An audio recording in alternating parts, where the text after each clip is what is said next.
சுவாமி சரணம். இன்னைக்கு இந்த காணொலி பதிவுல நம்ம என்ன பார்க்க போறோம்னா, ஆலயம் அல்லாமல் எங்கிருந்தெல்லாம் பிடிமண் எடுக்கலாம் என்பதை தெரிந்து கொள்வோம். அன்பார்ந்த அடியார்களே, மயில் தோகையை கழற்றிவிடப்பட்ட இடத்தில் இருந்து பிடிமண் எடுக்கலாம் என்று சொல்லப்பட்டு வருகின்றது. அடுத்ததாக வில்வ மரத்தடியில் இருந்தும் மகா வில்வ மரத்தடியில் இருந்தும் பிடிமண் எடுக்கலாம் என்று சொல்லப்பட்டு வருகின்றது. அடுத்ததாக ஆலமரமும் அரச மரமும் இணைந்து இருக்கக்கூடிய மரத்தடியில் இருந்து பிடிமண் எடுக்கலாம் என்று சொல்லப்பட்டு வருகின்றது. அடுத்ததாக வேப்ப மரமும் அரச மரமும் இணைந்து இருக்கக்கூடிய மரத்தடியில் இருந்து பிடிமண் எடுக்கலாம் என்று சொல்லப்பட்டு வருகின்றது. அடுத்ததாக ருத்ராட்ச மரத்தடியில் இருந்தும் பிடிமண் எடுக்கலாம் என்று சொல்லப்பட்டு வருகின்றது.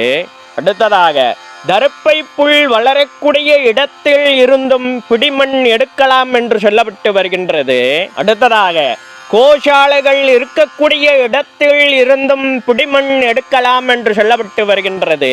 அன்பார்ந்த அடியார்களே, மேல்கூறிய இடத்திலிருந்து எடுக்கப்பட்ட பிடிமண்ணுக்கு ஆலயத்திற்கு நிகரான சக்தி அதிர்வலைகள் கொண்டிருக்கின்றது என்று சொல்லப்பட்டு வருகின்றது என்பதை சொல்லிக்கிட்டு மேலும் ஒரு இனிய பதிவுள்ள உங்களை சந்திக்கின்றேன். இதுபோல் ஆன்மீக சார்ந்த ஏதேனும் சந்தேகங்கள் இருந்தாலும் கூட தயங்காமல் கமெண்ட் பாக்ஸில் தெரிவிங்க. அடியனுக்கு தெரிந்தால் கண்டிப்பாக உங்ககிட்ட காணொலி மூலமாக பயந்துக்கிறேன்.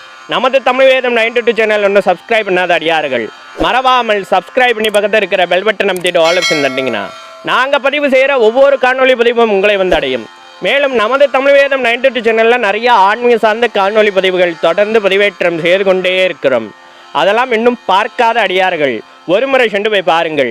உங்களுக்கு தேவைப்படும் தகவல்கள் அதிலும் இருக்கக்கூடும்.